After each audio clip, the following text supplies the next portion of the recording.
This content is for informational purposes only. You should not construe any such information or other material as legal, tax, investment, financial, or other advice. Nothing contained on here constitutes a solicitation, recommendation, endorsement, or offer by Draper Goren Holm or any third-party service provider to buy or sell any securities or other financial instruments whatsoever. Hey everyone, it is me. We are here. Joseph is here too. Say hi, Joseph. Hey, what's up? Boom, boom, boom. We're recording. Good morning, everyone. Hey everyone. Hey, everyone. Hey everyone. Hey, everyone. I am recording this on the computer now. Hey everyone. Hey, everyone. Hey, everyone. Hey everyone. Boom. All right. It says it's recording. Boom, boom, boom, boom, boom. I am apparently recording. The entire bottle of control. They're all exactly the same. Crypto art, and then what it really is an NFT. Wow. Eddie wants to slap the bag. So this is the next best thing. DeFi is going to be a bubble. It's provably scarce. With Mad Dog. Crypto, gold, and silver. Transparent substance. Take my money, start a war with it. Without further ado. Cheers to you, brother. Get shit done. Because the system has to collapse before that. My corona. Cheers, I feel much better now. Cheers. Wow, that was heavy. Boom. Welcome to Blockchain Booze number 127, everybody. I wanted to come up here on my own this time, which I never do, to preset this up. Not to do it in some special professional way, because this is a very laid back show, obviously, but there's something really, really important I wanted to throw out there based on some feedback from the community members and some things that recently happened. So just want to reiterate something really very, very, very important to me and to everyone in the community. We got into this space because we believe that this space can bring a more fair, equitable, and open, borderless world that is welcoming to everyone. Not just white dudes on the internet, not just people in California or in the United States, but everyone, everywhere, of all types.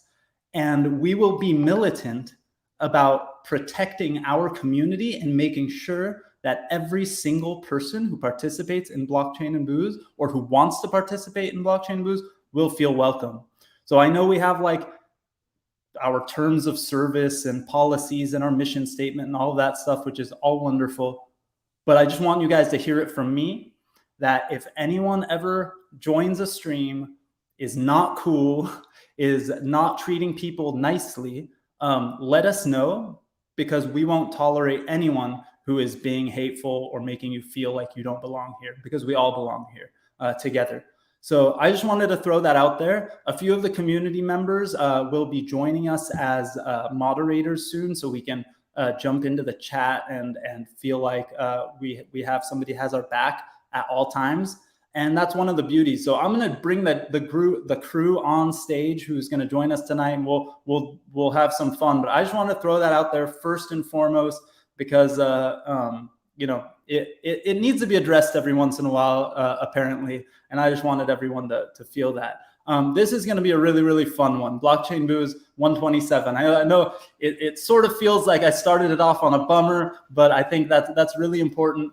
Part of what I'm talking about, of course, is if you go to blockchainbooze.io, you can join in the chat. You can hang out. You'll be able to turn on your video and have some and have some fun when we're done with this panel, and hang out with the community. And startups have been started in that chat.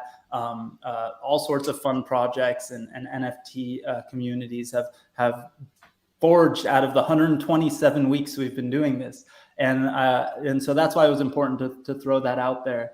I already see so many of our friends in the chat, and so guys, Blockchain and Booze number 127. And now I'm going to reach and get my drink. Cheers.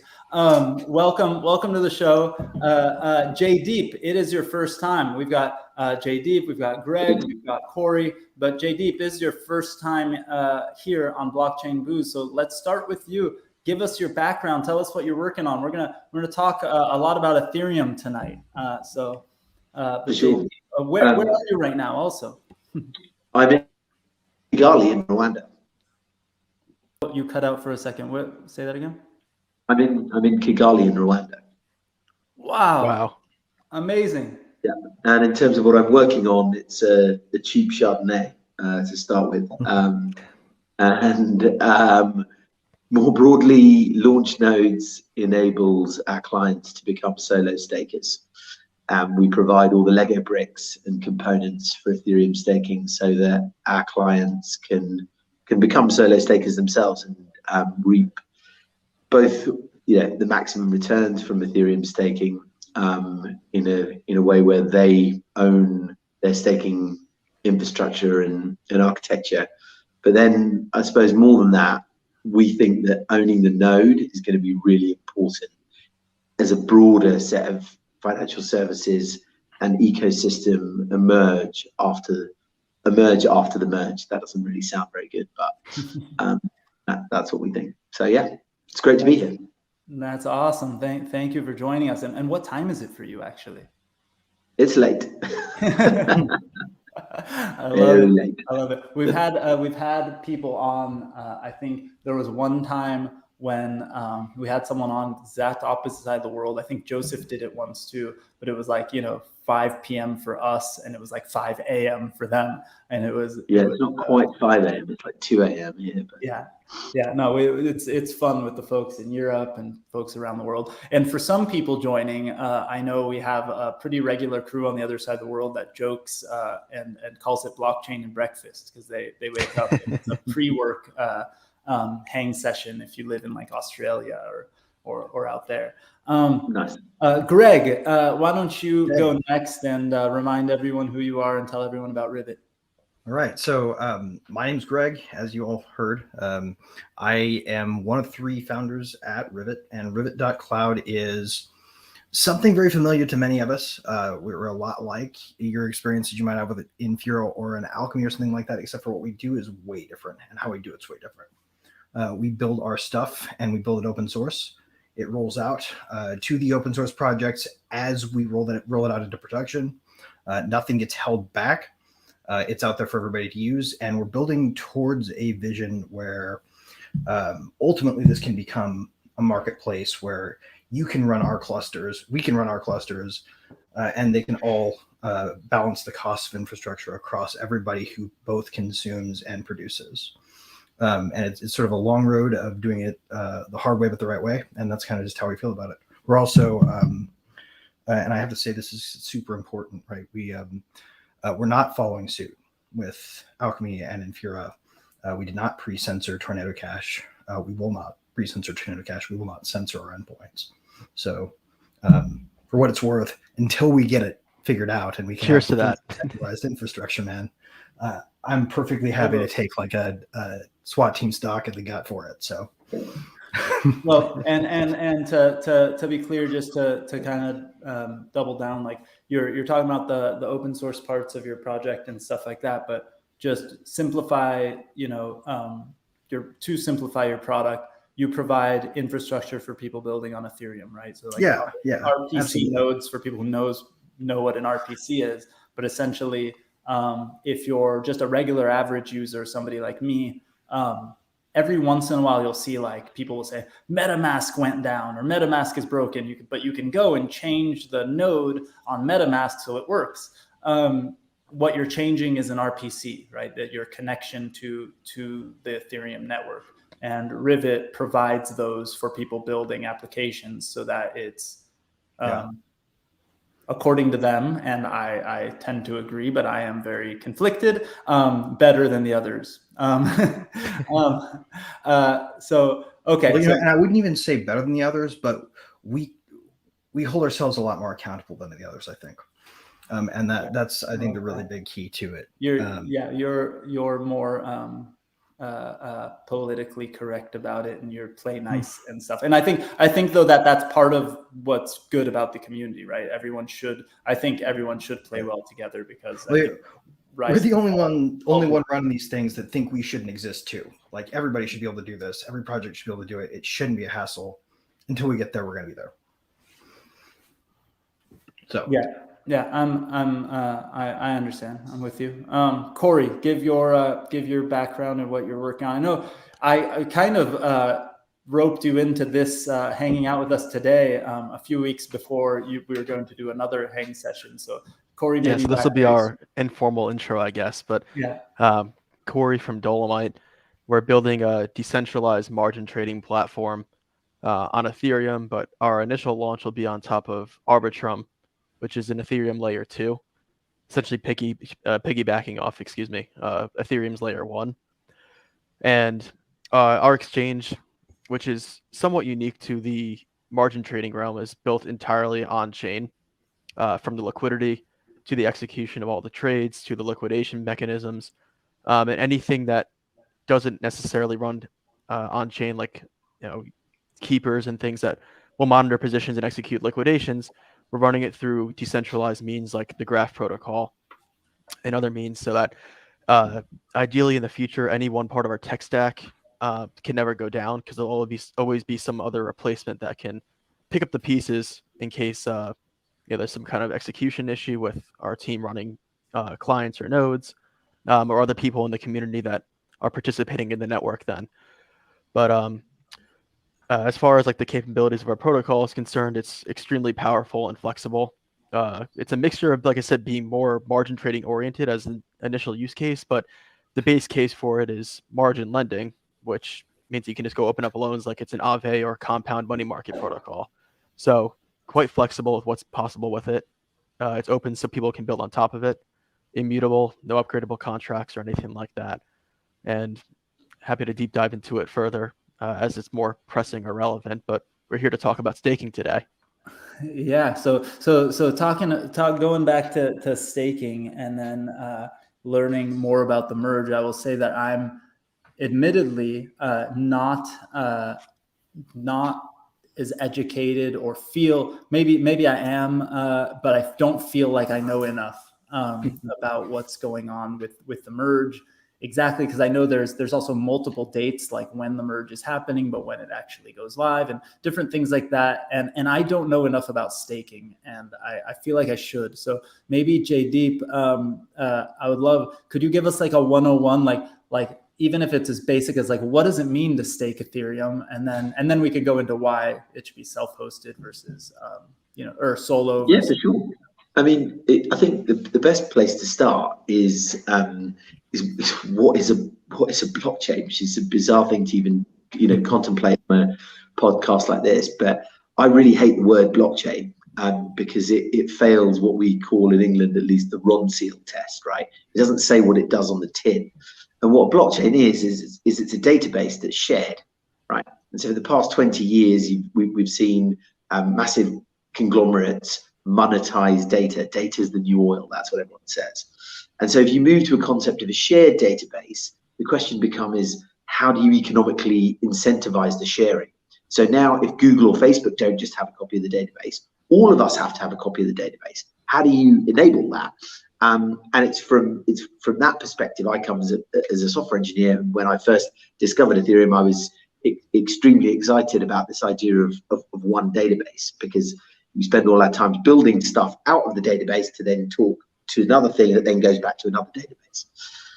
So when you talk about having a shared database, how do we all have? And again, let's go back a little bit. Why is that important? Well, let's look at Ethereum and say you, Alon, own 10,000 Ethereum. I own 0.001. But both of us have the right and the access to the data of every transaction that's ever occurred on Ethereum. Now, could you imagine that kind of capability in the US dollar or a fiat currency or any other? Just to throw it out there. Just want to throw out. Who has DBA privileges is the question everybody's asking in those databases really well, right? Like, well, Greg, not you personally, but at ETH Denver, a couple of your team members had like a pin or a thing on their shirt where you like downloaded every single, like how many terabytes was it? I think you downloaded like every transaction ever on the Ethereum network onto like a drive. Actually, we were taking the data and restructuring it so that it was easier and faster to query.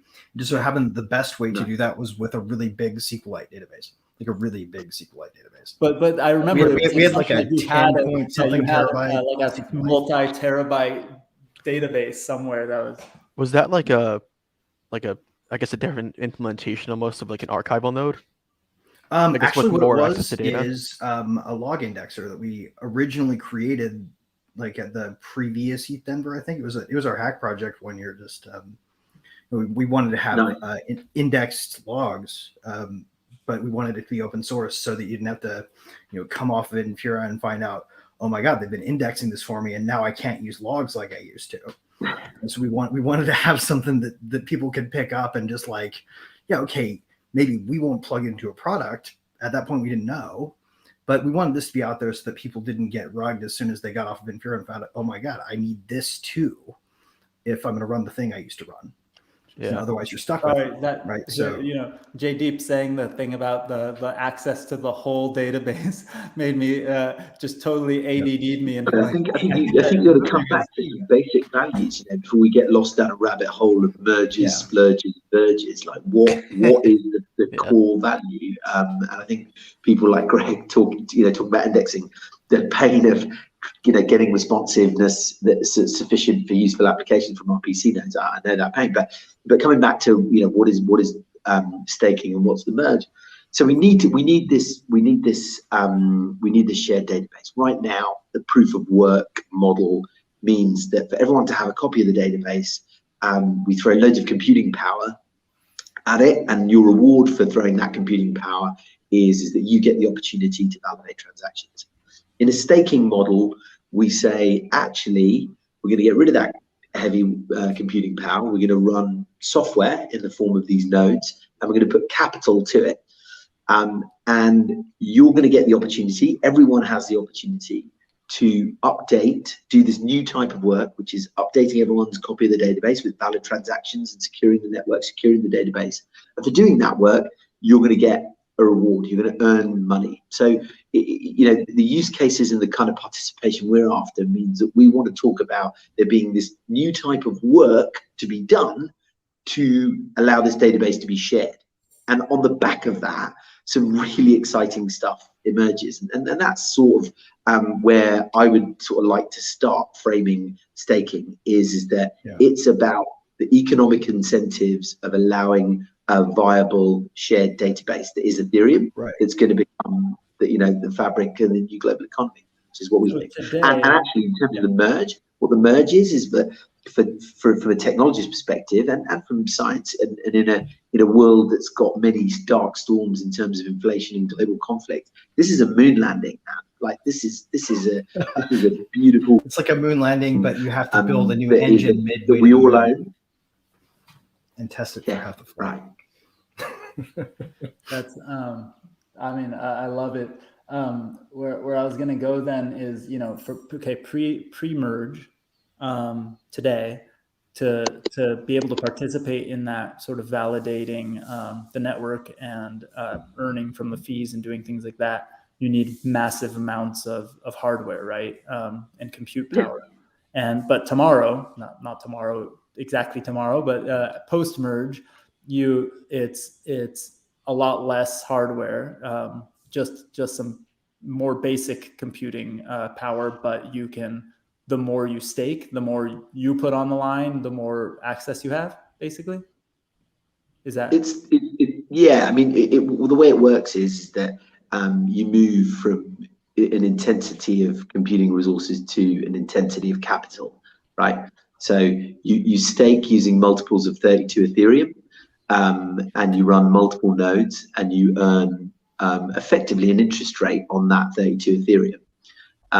And right now that looks like about 4%. After the merge, it'll move to somewhere between 8 and 12%. We don't really know. People tend to overlook as well. Technically, Corey, go. What is that driven by exactly? So before I even touch on the effective interest rate aspect of it, yeah, a lot of people talk about like capital costs versus computational infrastructure, and really a lot of those they're more similar than they are different. The difference I would say between computational intensity is there's obviously going to be some amount of capital required in order to buy the computing power and effectively run it, which is why people always talk about paying electricity in order to mine blocks in the network. But the other aspect of it as well is you need to essentially hire experts to help maintain it, run DevOps for it, constantly monitor it, potentially swap cards out, or also make your setup even more complex. So you're able to potentially hot swap GPUs out without taking your miner down and having to resync your node or essentially follow with the head of the chain. Because it's very analogous to essentially running a race, and you always have to be with the front of the pack. And if you're not, you're essentially not keeping up with the network then, which means you're not really able to mine new blocks as they come in. Mining is a relatively zero-sum game. That is very true. Yeah. And the pools were really more an act of necessity. It wasn't really a way to democratize it so much as it was a way to not get eaten by the bigger pool. Exactly.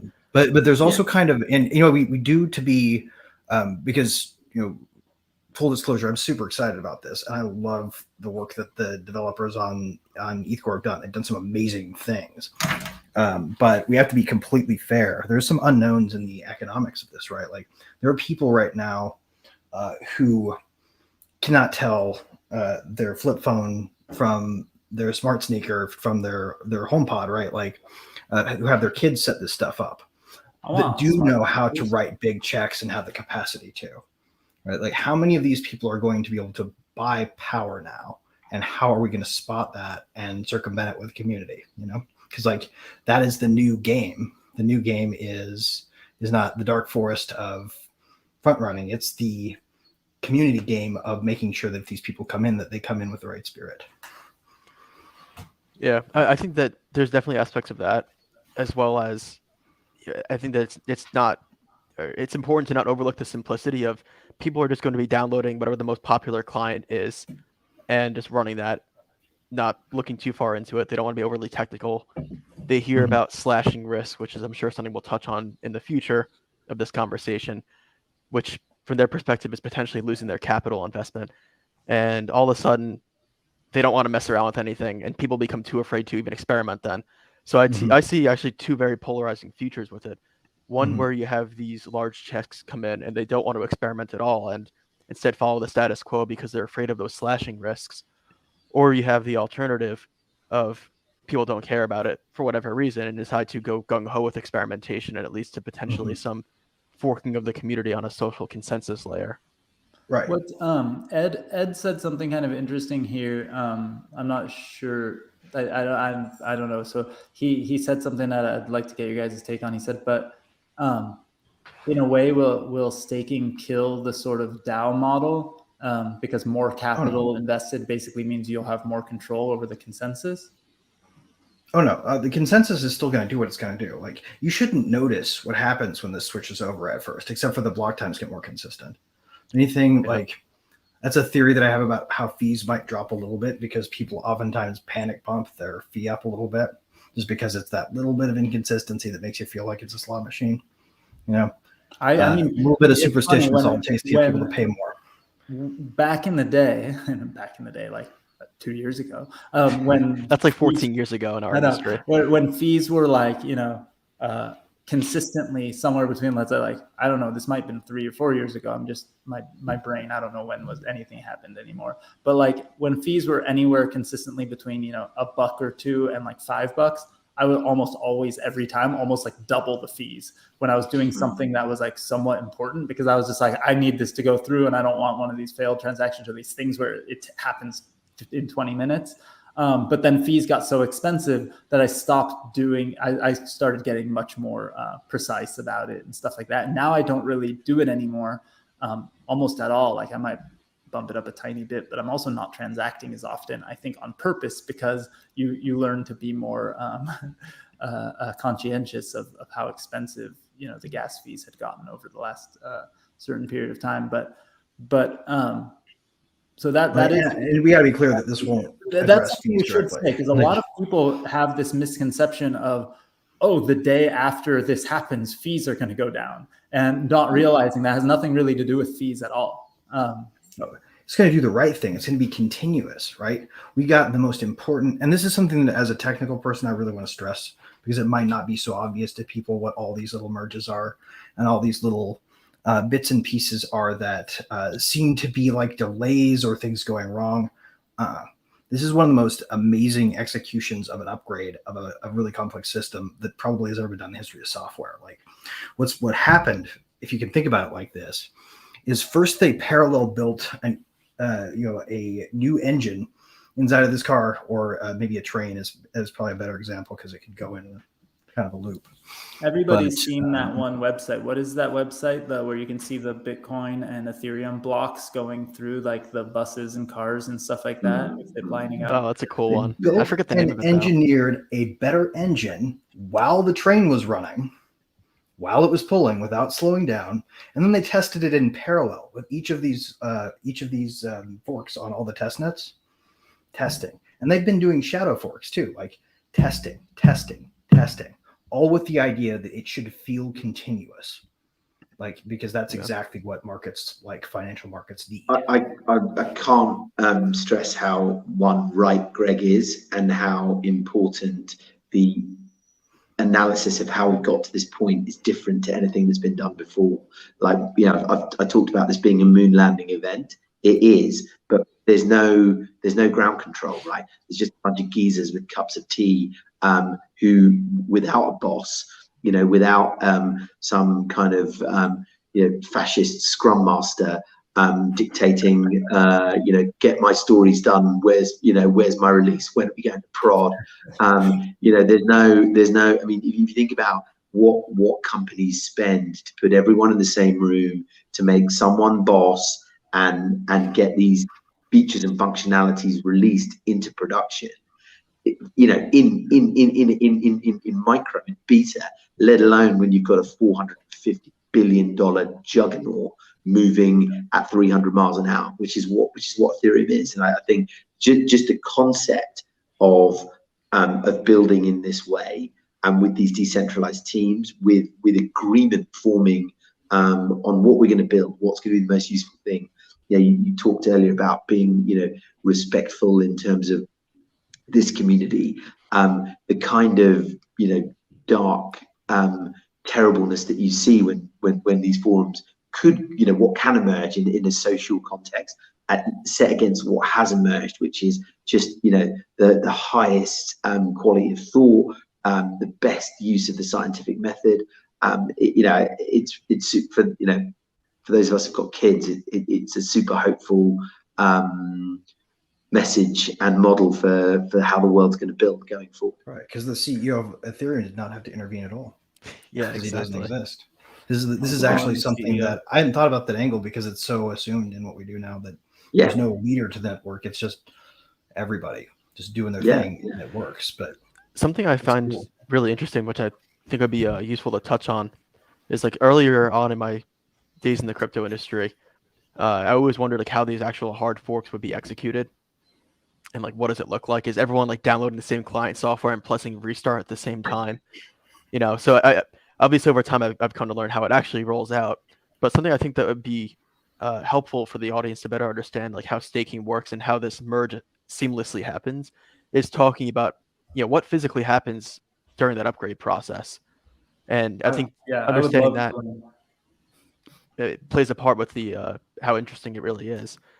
It really is. It's pretty fascinating, isn't it? Greg, if you want to talk about this, I can try my best here. Like this is actually the part where I'm going to be honest with you guys. I'm swinging from a speech that I've heard from Austin before. Like, I'm the guy who knows how to sort of figure out what the guy who knows how to build it is saying. So some of my analogies. I could fill in some gaps potentially then. Guys, really quickly, I'm just going to restart this thing I shared earlier. By the way, I shared the website that has those fun transaction things in the chat to everybody watching. And FYI, there's a lot of people watching on the various streams everywhere, jump to blockchainbooze.io. You might have to register if you haven't been there in a while, because we relaunched the website a couple months ago. But register, go in, and you'll be able to chat in the main community chat. And then when we're done, you'll be able to turn on your camera and hang out if you'd like. And I'll be watching there if anybody has any questions. But okay, go Greg. I would love, because when you said that, Corey, just now, when you said, like, does everyone download a new client, update or whatever, and then do a restart on the same day or the same time?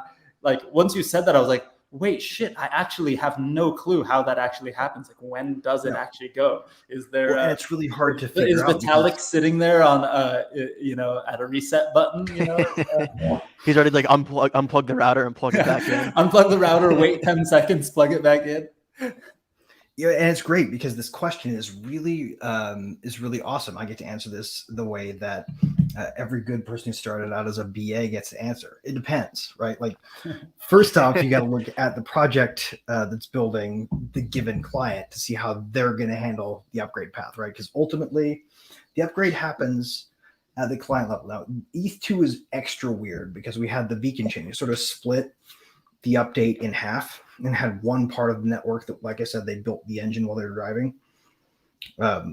That part of it happened over a year ago, so they could do these tests, right? And a lot of the staking incentive is to say, help us secure this, but also give us a real-time, picture of what the world's going to look like with people staked. And that's sort of the economic value that you derive as a network by having people lock their ETH in. It's why the reward is worth it, right? Because over the course of the last year, these validators made sure that the testers and the builders were working with real live data, right? But it was also segregated from the actual ongoings on the current proof of work system, right? So they could test it but not impact it.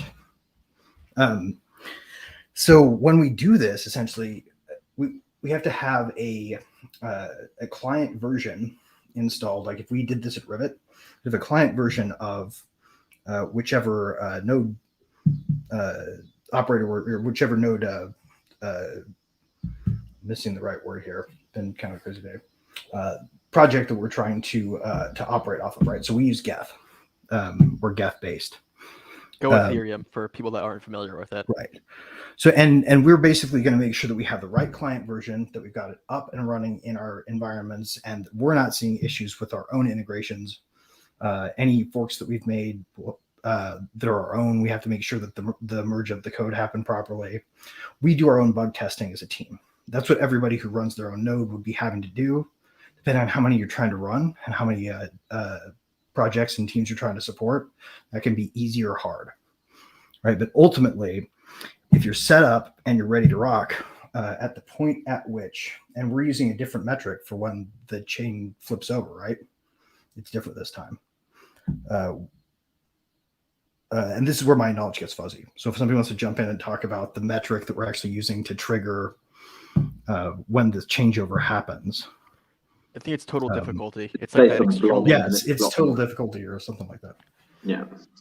Yeah. So if people saw people in crypto Twitter tweeting out an extremely large number that starts with 58, I think the number is, like, extremely large, probably 10 plus characters long. That's what people were effectively talking about, trying to be all cool, like just tweeting out some large number. And everyone's like, if you know, you know. Well, what they're actually saying is that's the total difficulty at which point the Ethereum network will flip on a switch, figuratively speaking, from proof of work to proof of stake. From that point onward, the only blocks that will be accepted are ones where the total difficulty is set to, I think, the maximum possible number. Like at that point, it transitions to the highest possible one. And blocks are only accepted from the beacon chain at that point, from stakers, as opposed to proof of work miners. And that distinction is very important because part of what happens when the network transitions to 2.0 and the merge actually happens is proof of work becomes unviable from that point forward, because the difficulty of the network skyrockets to essentially the highest possible value. And for those that are unaware, what that means in English is the amount of electricity you would need to produce a block once the merge goes live is so large to the point where you probably need like a dozen volcanoes to maybe produce one block, Right. and it would take you a long time to get there. Step one is reach ignition with fusion. Step 2 is consume all the mass in the solar system, and then step 3 is plug in a computer that's capable of doing that. Right. So at that point forward, you're better off just staking your 32 ETH than trying to consume all matter and energy in the universe in order to produce one Ethereum block. Okay, so well, it gets harder too if you manage to pull it off one time too. It actually goes up more. Yes, that as well. The one after that, who could imagine what that would be? For the multiverse is run it like that.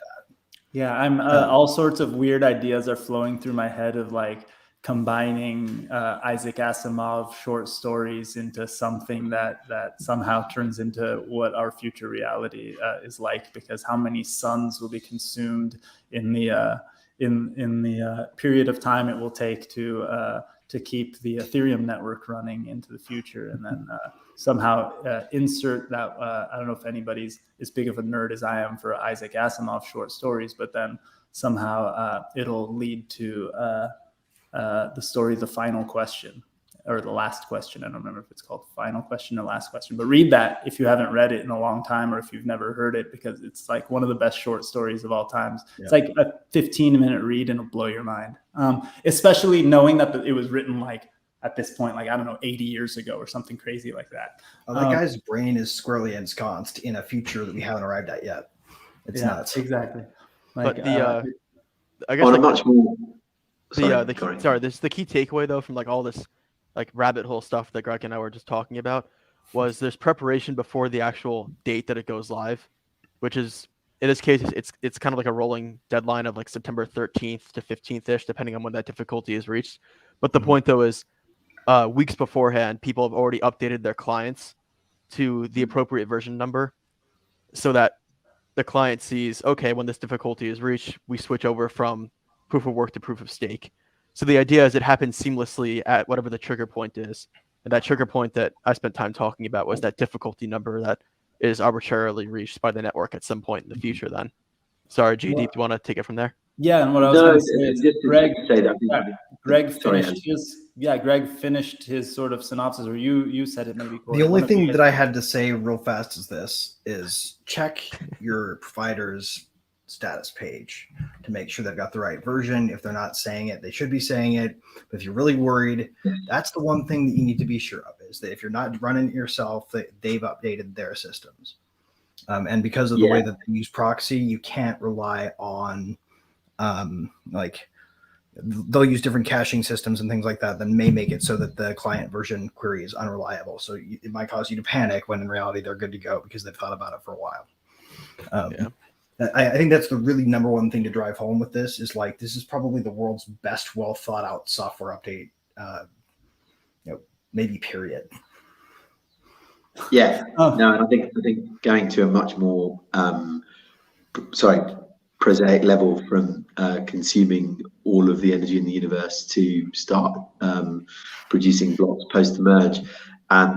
We are working with our clients who are all solo stakers to ensure those updates are made, and however they've configured their architecture, because our clients, they're doing the staking, we're just providing nodes on public cloud and their own infrastructure. It is that prosaic matter of upgrading clients, making sure geth nodes, beacon nodes, validator nodes are running the right version, and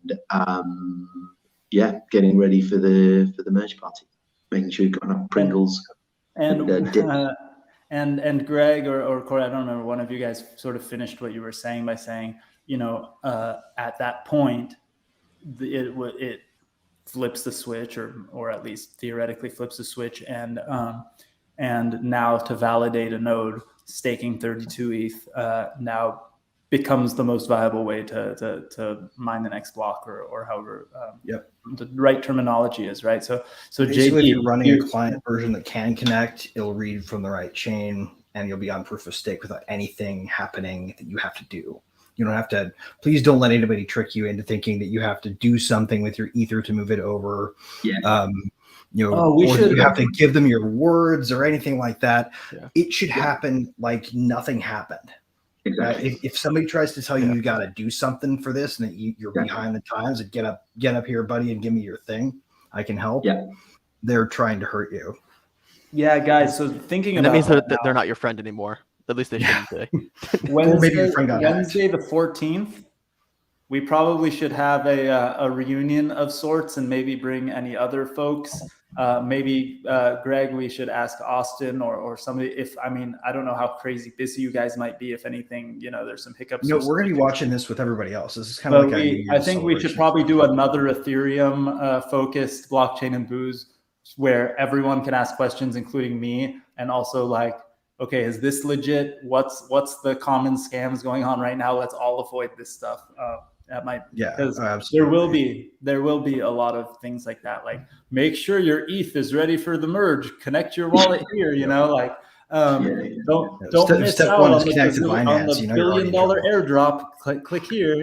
People. We need to be very careful of that. But going back to it now staking is the way to go. We can all be a part of that network in an easier way, right? Like it should be, which should create more decentralization and more for the average person participating and in keeping the network online and decentralizing it and everything else, right? So Jaydeep, can you tell us a little bit about the different options people have in participating? Like, one of the reasons is the economic incentives that might happen, right? You said it could be 8% plus, but also just in general, like, what are our options to participate? I think there's that new product that Coinbase announced that you drop something in. But I think we're all very, in this community, I think a lot of us like to do our own thing, and it would be cool to learn how to, run our own nodes or a solo stake or whatever. So I think the Ethereum Foundation's website actually categorizes it really well. There's solo staking, which is what we enable clients to do. There's staking as a service providers. And then the third is sort of custodial options in terms of Coinbase, Kraken, etc. And the first thing I'd say is that all three have value, right? It's not that one is, there's not one ring to rule them all at all. They're different ways of doing it for different people with different merits and downsides. I think Ethereum fundamentally want the network to be decentralized, so that there isn't single points of failure, right? And so the sharing of the database doesn't go down and the database doesn't stop, because as we build more of the world's important applications and what I think Ethereum ends up being is this new financial fabric for the global economy. You really don't want that single point of failure. And solo staking is about it being your nodes, your infrastructure that you have complete responsibility for. And staking as a service has some of that, but your staking as a service provider is making decisions for you, and you're getting a return that is potentially a little bit less than you would if you were solo staking, because they're taking a commission for making it easy and making some of those decisions and managing stuff for you. And then the third way is kind of, like Wells Fargo do your banking now in terms of Coinbase or Kraken. You stake, they provide a kind of banking wrapper around it.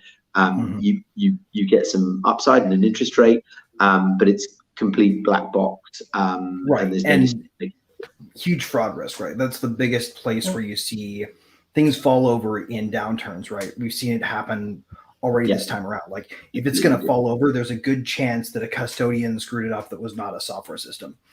But I think the tough thing is, like, it's kind of a side thing. A lot of I kind of just wanted to highlight something more interesting, which is like, has anybody heard of any DAOs doing their own sort of staking as a service for their own community, like where they pool but they manage it as if the DAO were the single staker?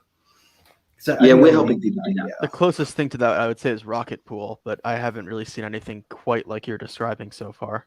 I think there's a little latency, but I think Jaydeep just said he's helping some groups do that. Oh, cool! That's awesome. Yeah, and they've pooled together their Ethereum because they're into X I won't talk about the use case but baking bread or soccer mums or whatever, and they're pooling their Ethereum together, and they've got things that they care about in terms of the outcomes that they're trying to pursue as a collective from these returns. And for me, I was massively excited by when I learned about through Vinay Gupta's programmable blockchains talk about the idea of exactly that, right? Coming out of a banking crisis whereby opaque products that we didn't understand created all this risk, but there were meant to be these fantastical profits for the few, and it turns out it's all a bit of a crock. Well, in this model, people can come together across boundaries, across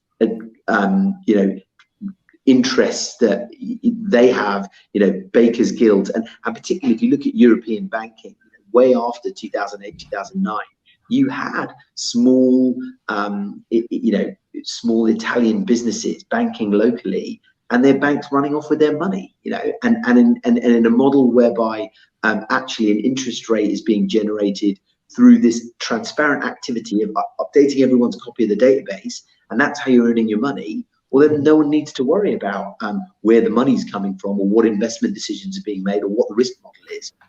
We all know that, and we pull together, and we earn our interest, and we care about getting our kids to a foreign away trip, playing football, building a new extension to the restaurant, whatever it is, the idea that pools of capital can come together based on shared interest and generate staking returns, for me is a hugely exciting societal benefit.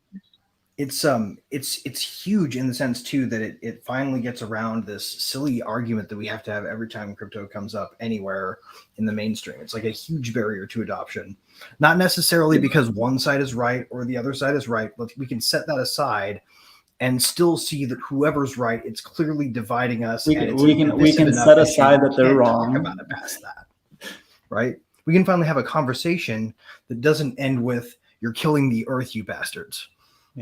Which is super cool. Well, think about what I started for reasons than just because you believe one side or the other, whatever. I started this chat tonight with the sort of hey buttheads, let's treat each other nicely, because the whole point of this community is to create a community where everyone feels welcome. We can change the world together. That's why we came into this space. And so it drives me nuts when people who I really admire, who don't know anything about our space, who I admire from a different standpoint, right? Will do exactly what you said, Greg, and they go, yeah, says the dude who's destroying the environment, right? Like, right. This guy doesn't chain himself to the the Best Buy and not let people buy dryers anymore because they're horrible for the environment, and they're significantly worse for the environment than Ethereum ever was. Right. But I take what I said from that previous. We're way too busy building really complicated stuff. I love that stat. It's so funny. For those that don't realize, by the way, there's actually like a little shred of gold in there, that the aggregate usage of tumble dryers in the United States actually consumes more energy than any aggregate proof of work blockchain, like Ethereum, Bitcoin combined globally. To put that into perspective for you. So the other cool thing is ours don't use smelters during the assembly of any of it.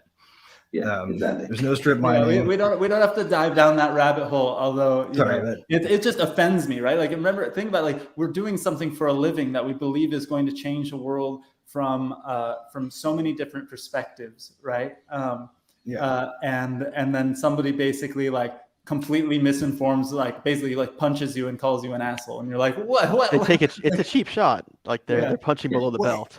And we answered it by building something fucking amazing. Sorry. Well, pardon my language, but we built something fucking amazing. Viewers under 13, be advised. And we swapped it.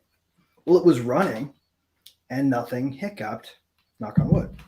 Right. So there's an impact staking manifesto that I don't know what the forum is, but we put this together on the basis that we think the idea of getting a fixed pool of capital and earning an interest rate in perpetuity with the growth of the network right? That is an incredible tool to put towards climate change, inequality, new infrastructure.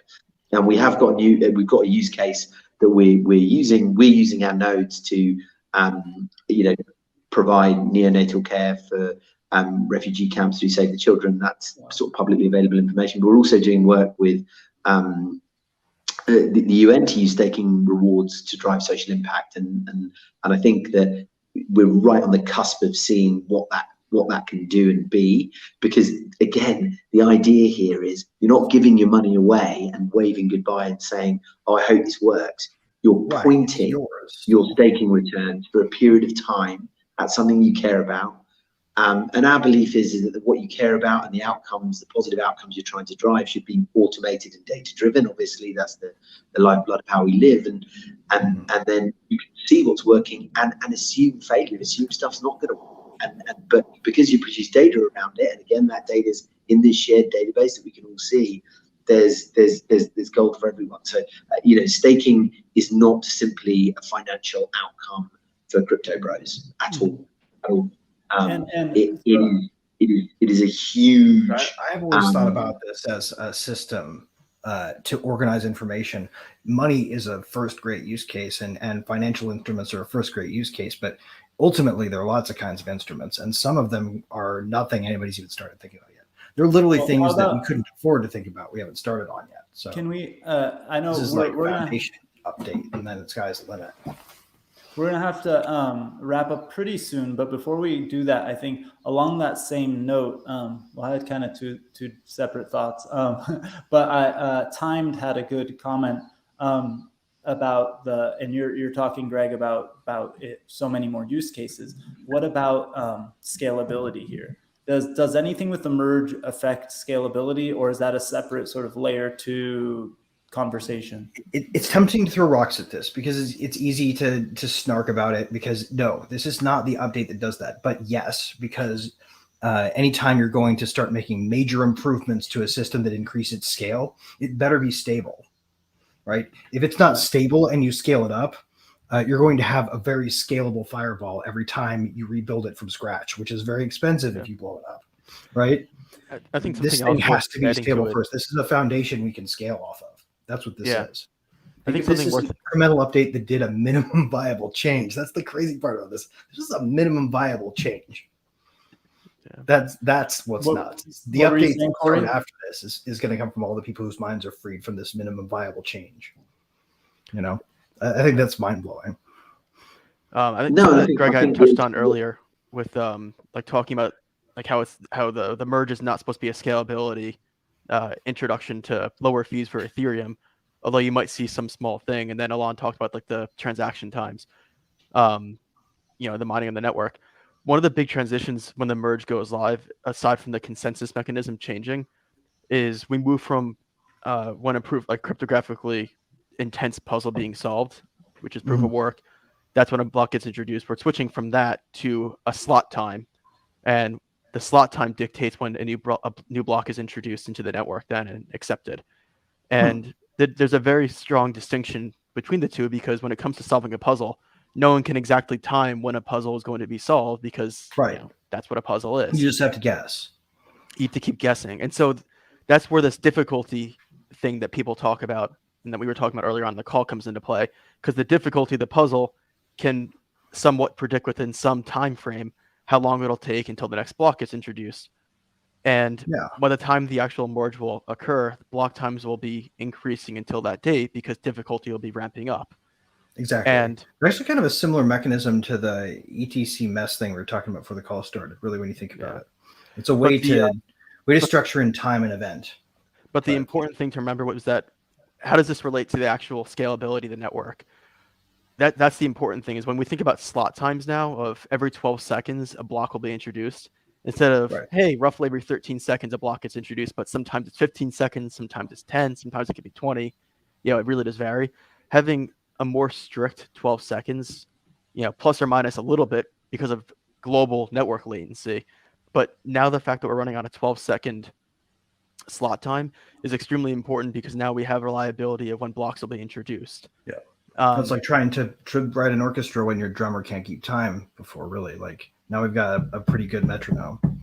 Yeah, so I think that the network will be a couple percentage points more efficient than before because we aren't worried about those difficulty changes over time and it being inexact when that puzzle gets solved. And you'll see more consistency. And that's going to pave the way for a lot of really impressive upgrades in the future.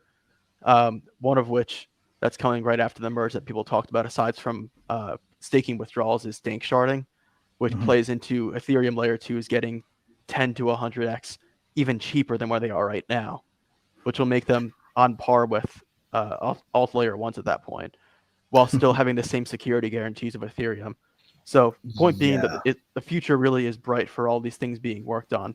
Layer 2s are already pretty cool, but there's a lot of other things that are going to be that will pave the way for the future for layer 2s to get faster and better, as well as core Ethereum. It opens up a world where we have a lot of opportunity to do good and bad stuff with our tools, because our tools are going to allow us to do good and bad stuff. So I hope everybody's excited to be super responsible with this, so we don't pull out a black swan. And the merge was the thing that ultimately enabled us to build a doomsday machine that ruined everything. Right? We don't want to prove Nick Bostrom wrong. Or right. So before we wrap up really quick, and then I'll ask Jaydeep probably to start and give us like the URLs and where to follow you and where to check out Launchnodes and everything. I have one quick question for you, Jaydeep, just because I'm watching the chat and I was thinking about something earlier. Somebody was talking about inclusivity and some of these things. Launching a solo staking, you have to start with, is it at least 32 ETH, or is that in increments of 32 ETH? Because 32 ETH is a lot of money for most people. But then in those pooling settings, you can be in for any fraction, right? I mean, I think that's one of the challenges we've always seen is that the cost of solo staking and that 32 Ethereum hurdle has only got higher. Within the core Ethereum dev ecosystem, there are projects that are going to dilute that and allow for delegated pool style functionality. I think that's coming. But yeah, from a solo staking perspective, we have a product called Staking Club, which allows people to come together and run a node. But actually, the challenge with that is that you need to know each other and trust each other, and there's a kind of a club manager, and it works in that way rather than it being too truly decentralized. So you actually, it's a club of people that know each other versus just going blindly into a pool and putting in your half an ETH, 1 ETH. However, the DBT ecosystem is rich and it's producing solutions.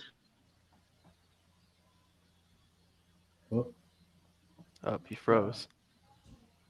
Oh man! To share, the secret. I think the. Am I back? You're back now. Back now. Yeah, you're back now. Okay. You froze like mid animation, and it was like the best part. So I think I'd love to be able to tell you you could solo stake and run your own node with 0.001 ETH. That isn't how it is right now. But there will be opportunities, whether on those centralized exchanges or in pools and things like that, for everyone to participate. You can, and that's why I think the staking as a service providers, I think pools, liquid staking, they all offer functionality for different folks. Participation is what I really want to encourage, right? I'd like everyone to be learning, experimenting, playing in the space, and finding out. What I don't want is everyone to be my customer. This is far too big for that mindset or approach. So speaking of that, since we're wrapping up, tell everyone where to follow you and where to go for Launchnodes and everything. www.launchnodes.com. I feel that's an old school model. It's not boring. You need a cooler name. And I try not to wait for a robot voice to say that. So I can't give. Edrock79 is a Discord handle. If it's okay with you, I'll put that out through our team. They'll share all that stuff. But I'm just trying to not wake up my kids right now at the moment, so I don't want to And have I my will, fingers like touch the screen. You should but, consider. but I have a blog. I have a blog. You should Super consider old switching to school. a name like Dolomite or Rivet, where people don't know what it is that you do from hearing your name. Yeah, Yeah. exactly. Get calls from people. They're like, I do smoke top signals. rivets. Can you? No, we don't make that.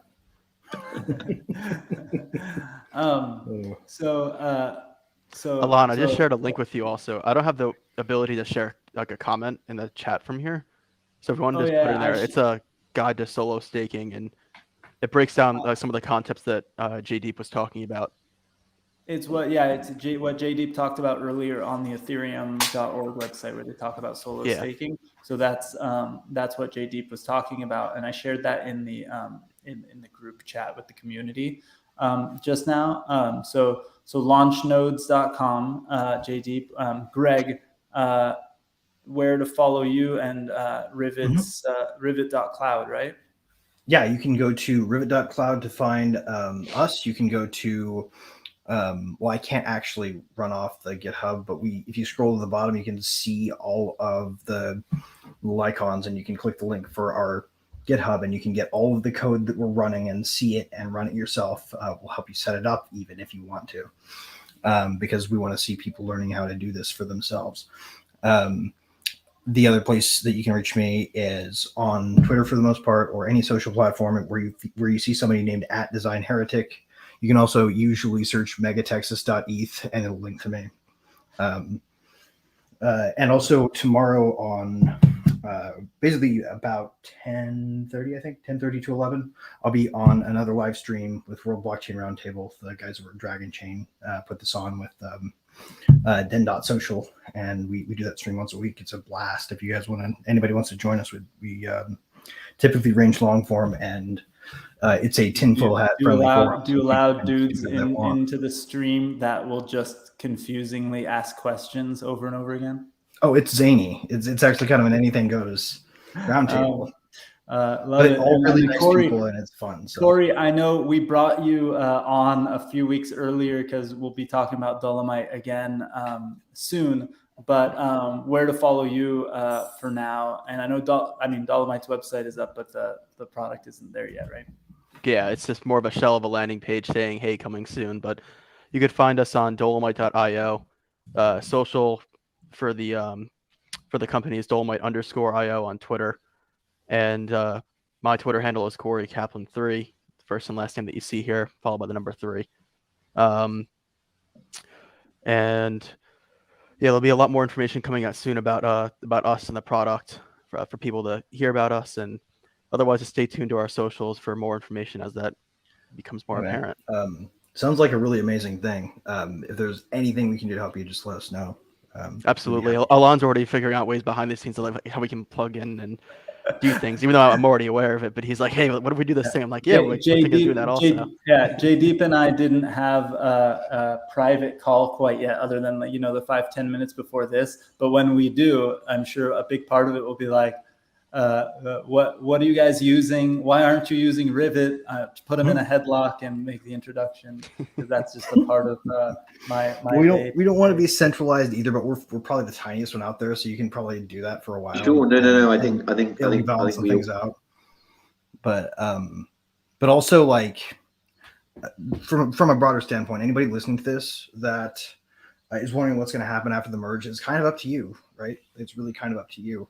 And if you want to build something, like all of the people sitting here that are talking about the things they've built started with like, am I crazy enough to pull the trigger on this and figure out exactly how I can, build a new engine for my car while I'm still running at full steam towards the last day I have money to run it. Like, if you are okay with being stressed out and you can live in today's world and feed your family, you probably are capable of doing that. Then you can build an idea too. So don't let it stop you. Like right now, we need people to build the thing that's going to change the world, and it might be you. So you better try it for everybody. Love it. Let's end on that pep talk. Hardest thing is just I love it, guys. Thank you guys so much for spending the time and educating us. And I was dead serious. I'm going to text Matt right when we're done with this and ask him what's scheduled in a couple weeks. And maybe we should reschedule them so we can have another Ethereum merge talk. And all three of you are invited, but maybe we should have a couple others as well who can We could help do educate us a more. live stream also when the merge actually goes live. Like there's a website called When Merge, which is a play on everyone always asking when this, when that in the industry.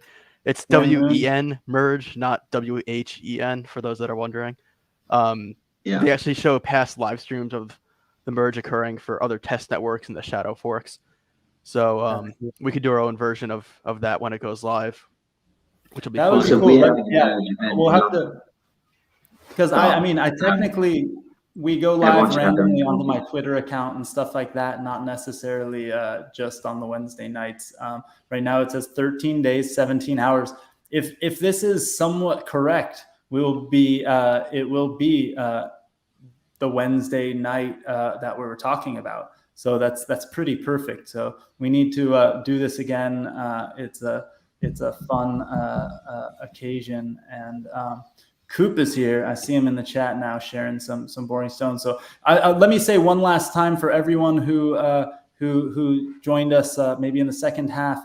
If you go to blockchainbooze.io, it'll redirect you to our new platform on the DGH events site. And you'll be able to, once you register, turn on your camera, hang out with the community, and chat with the community. But guys, thank you again for joining us. This was awesome. I learned a lot. I probably have more questions that I'm going to bug you guys about over the next couple of weeks. And then, and thank you, Jaydeep, for joining us on your first episode here. And we'll definitely have to keep it going. Thanks, guys. Have a good week. Bye, guys. Cheers. Peace.